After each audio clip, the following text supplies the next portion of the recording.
Shalom, salam berkat dari kami untuk pendengar sekalian. Saat ini pendengar akan diberkati dengan program Hari Ini Harinya Tuhan bagian yang ke-8. Sebuah program rohani tentang doktrin Alkitab yang menolong kita untuk semakin tertanam dalam kebenaran firman dan bertumbuh dalam kemuliaan. Bersama hambanya, Pendeta Gilbert Lumwendong, STH. Banyak orang merasa doktrin Alkitab sebagai sesuatu yang membingungkan. Tetapi tahukah saudara bahwa doktrin Alkitab intinya adalah memahami Alkitab dengan benar, dengan pemahaman yang sistematis, sehingga kita terus dapat tertanam di dalam kebenaran firman, sehingga kita terus bertumbuh di dalam kemuliaan Allah. Buka hati saudara sekalian untuk menerima berkat-berkat firman-Nya hari ini. Nyanyian itu penting sekali dalam kehidupan ini, karena seorang yang sudah tidak bisa bernyanyi adalah seorang yang sebenarnya sudah kehilangan kehidupan yang sebenarnya, karena nyanyian itu justru bisa mempengaruhi banyak hal dalam kehidupan ini. Hanya tinggal sebenarnya nyanyian apa yang kita nyanyikan. Ada banyak orang bernyanyi nyanyian kesedihan. Ada banyak orang bernyanyi nyanyian keputusasaan. Ada banyak orang nyanyian kebingungan yang dia nyanyikan. Tetapi bagi kita yang percaya, yang kita nyanyikan adalah nyanyian pengharapan. Nyanyian yang kita nyanyikan adalah nyanyian sukacita. Nyanyian yang kita nyanyikan adalah nyanyian ucapan syukur, karena Allah kita yang luar biasa. Tahukah saudara, sebetulnya sungut-sungut juga merupakan nyanyian. Tetapi nyanyian keputusasaan, nyanyian kekecewaan. Nah, di dalam keluarga kita dan di dalam kehidupan kita sehari-hari, nyanyian apa yang sebetulnya kita nyanyikan? Apakah nyanyian amarah? Karena sebenarnya amarah juga adalah nyanyian. Karena nyanyian adalah kata-kata yang dinyanyikan dengan nada, itu adalah nyanyian. Sehingga ketika seorang marah, dia sebetulnya sedang menyanyi. Tetapi nyanyian kebencian, nyanyian kekecewaan, nyanyian keputusasaan. Ketika seorang bersungut-sungut, dia sebetulnya juga sedang bernyanyi. Tetapi nyanyian keputusasaan tentang kehidupan ini. Tetapi saudaraku yang kekasih dalam Tuhan, anak-anak Tuhan, di tengah tantangan, di tengah masalah, jangan sampai kita nyanyikan nyanyian amarah. Jangan sampai kita nyanyikan nyanyian kebencian. Jangan sampai kita nyanyikan nyanyian keputusasaan dan persungutan. Tetapi biarlah nyanyian kita tentang nyanyian pengharapan, nyanyian tentang sukacita, nyanyian tentang kedahsyatan kuasa Tuhan yang luar biasa. Karena dalam hidup ini ada saatnya kita menghadapi masa-masa yang begitu sukar, di mana ada banyak orang yang sudah tidak bisa berdoa lagi. Tetapi di tengah situasi seperti itu, bukankah kita masih bisa menyanyi memuji Tuhan, bercerita bahwa Dia Allah yang baik, yang tetap tidak pernah mengecewakan kita. Bahkan di lembah kekelaman sekalipun, tangannya menopang kita dan memberi kemenangan tepat pada waktunya. Haleluya. Selamat datang dalam program kita hari ini, Harinya Tuhan, sebuah program rohani yang kembali mengingatkan kepada kita betapa pentingnya kita menjadikan firman Tuhan sebagai dasar keseharian hidup kita.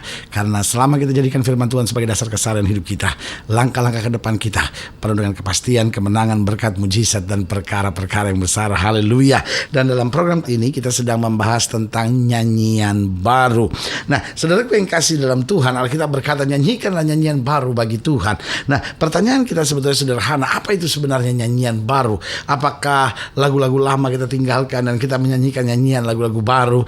Loh, ada benarnya juga bahwa di akhir zaman Allah akan memberikan banyak lagu kepada orang-orang percaya sehingga dinyanyikan lagu-lagu baru.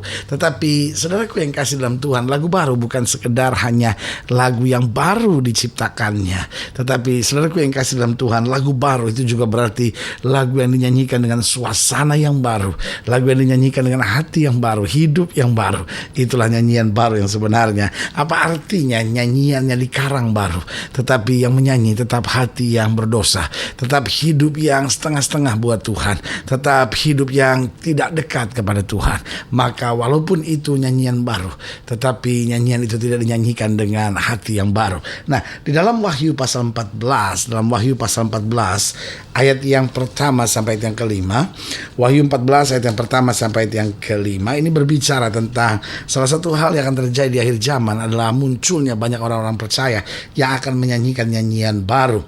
Wahyu 14 ayat yang pertama, Dan aku melihat sesungguhnya anak domba berdiri di bukit Sion, dan bersama-sama dengan dia 144.000 orang. Dan di dahi mereka tertulis namanya dan nama bapaknya. Dan aku mendengar satu suara dari langit bagaikan desau air bah, dan bagaikan deru guruh yang dahsyat.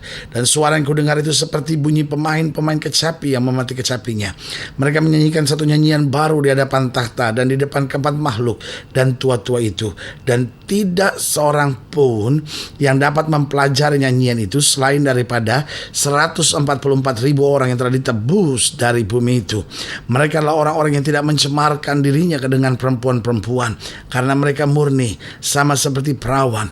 Mereka adalah orang-orang yang mengikuti anak domba itu kemana saja ia pergi. Mereka ditebus dari antara manusia sebagai korban sulung bagi Allah dan bagi anak domba itu. Dan di dalam mulut mereka tidak terdapat dusta. Mereka tidak bercela. Haleluya.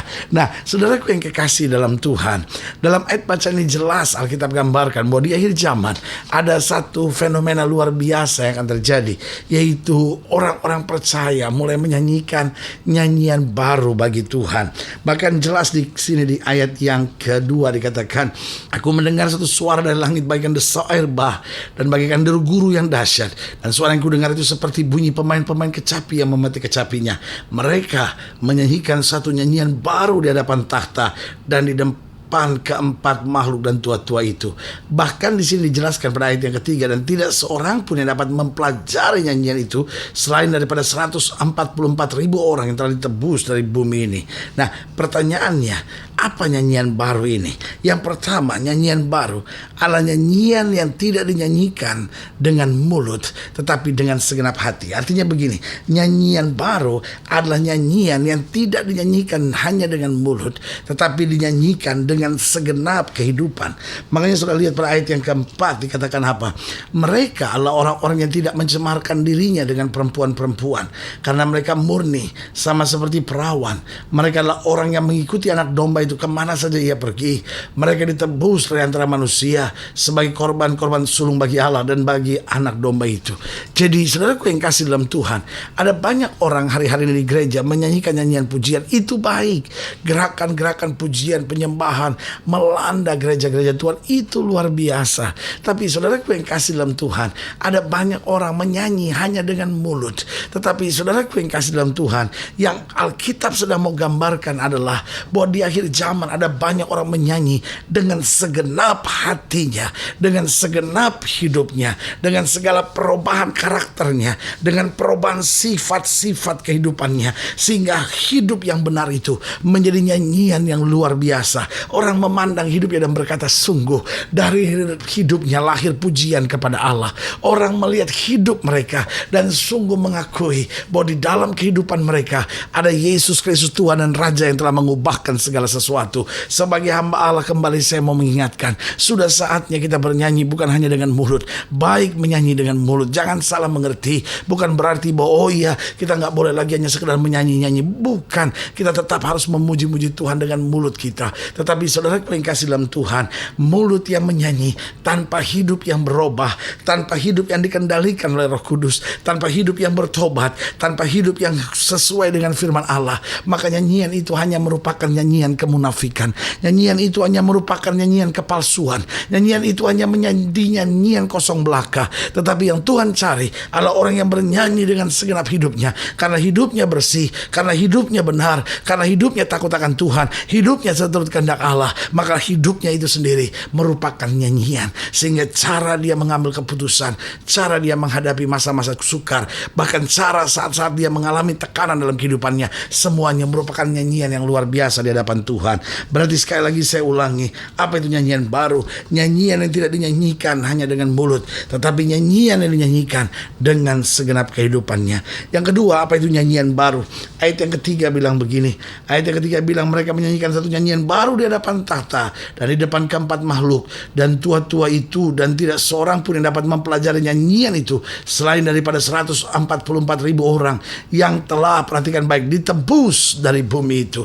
Berarti yang kedua, nyanyian baru adalah nyanyian yang dinyanyikan sebagai bentuk kesaksian dari pengalaman pribadi dengan Allah, sebagai bentuk kesaksian karena kita merasakan pengalaman pribadi dengan Allah, karena kita merasakan zaman Tuhan yang luar biasa, karena kita merasakan penebusan yang Kristus kerjakan bagi kita di atas kayu salib. Itu sebabnya lahir nyanyian dari hati kita. Saudaraku yang kasih dalam Tuhan, ada banyak orang menyanyi karena dia hafal lagunya, ada banyak orang menyanyi karena buku-buku mencatat tentang nyanyian itu. Tetapi kita menyanyikan nyanyian baru karena kita mengalami cinta Tuhan, kita mengalami pengalaman pribadi dengan Tuhan, sehingga kalaupun kita mengalami masalah, kalaupun kita di tengah tantangan, kita tetap dapat menyembah Tuhan karena kita tahu tidak pernah Tuhan tinggalkan kita. Saudara, apa artinya engkau merenung? Apa artinya engkau kecewa? Apa artinya engkau menangisi masalahmu?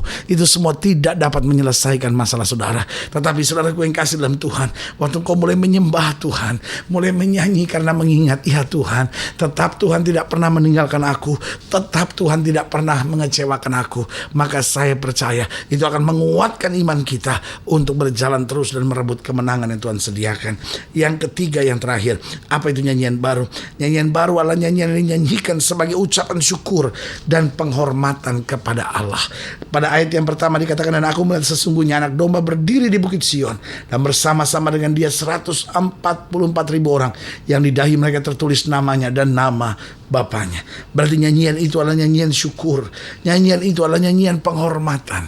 Karena apa? Karena kita melihat sungguh dia dahsyat dan perkasa.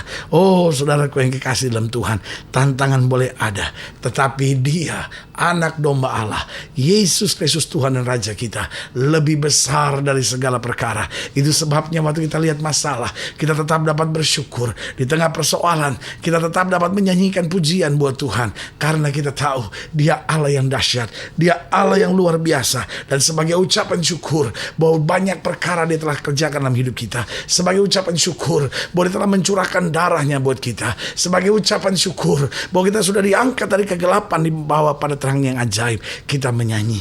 Berarti saudaraku yang kasih dalam Tuhan, nyanyian baru adalah nyanyian yang dinyanyikan bukan hanya dengan mulut, tapi dengan segenap kehidupan. Nyanyian baru adalah nyanyian yang dinyanyikan sebagai bentuk kesaksian dari pengalaman pribadi dengan Allah. Dan yang ketiga, nyanyian baru adalah nyanyian yang dinyanyikan sebagai ucapan syukur dan penghormatan kita kepada Allah yang dahsyat dan luar biasa. Haleluya. Kalau saudara ingin dilayani lebih jauh, hubungi kami melalui telepon, hubungi kami melalui surat, kunjungi website kami, karena kami ada untuk membawa Bapak Ibu sudah senantiasa lebih dekat pada Tuhan dan mengalami kasih kuasa mujizat yang luar biasa. Haleluya. Secara khusus melalui program ini juga saya mau berdoa buat siap saudara yang sakit, siap saudara yang berbeban berat, karena kita percaya bahwa bagi Allah tidak ada perkara yang mustahil. Saudara-saudara yang ingin didoakan secara khusus boleh taruh tangan kanan saudara di dada dan kita berdoa. Mari kita berdoa. Bapa, dalam nama Yesus, hamba berdoa buat yang sakit, hamba doa buat yang berbeban berat, hamba doa buat setiap mereka yang sedang menghadapi masa-masa yang sukar, karena hamba percaya bahwa bagi Allah tidak ada perkara yang mustahil. Bapa, melalui program ini hamba berdoa di dalam nama Yesus, Tuhan jamah, Tuhan kerjakan mujizat. Secara khusus Tuhan, mereka yang hari-hari ini sedang khawatir, kecewa, tertekan, hilang nyanyian dalam kehidupan mereka, bahkan nyanyian keputusasaan, nyanyian kematian, nyanyian kekecewaan, nyanyian kebencian yang selalu ada di lidah bibir mulut mereka. Bapa, hamba berdoa di dalam nama Yesus, mulai hari ini ada nyanyian baru tentang kasih kuasa mujizat yang Tuhan kerjakan. Yang sakit Tuhan sembuhkan, yang lemah Tuhan hiburkan, dan juga yang dalam ketertekanan Tuhan bangkitkan iman mereka untuk melihat kemuliaan Tuhan dinyatakan. Di dalam nama Yesus kami berdoa. Haleluya. Amin. Saudaraku yang kasih dalam Tuhan, kita sudah berdoa. Ingat, Allah tidak pernah lalai menepati janjinya. Inilah saatnya buat kita untuk bangkit, bersemangat, bersuka cita dalam menghadapi segala perkara, karena kita tahu Yesus mengasihi kita. Dia tidak pernah mengecewakan kita. Yang terbaik selalu dia sediakan buat kita. Doa saya menyertai saudara. Sampai berjumpa pada program berikut, dan jangan lupa jadikan hari ini harinya Tuhan. Haleluya.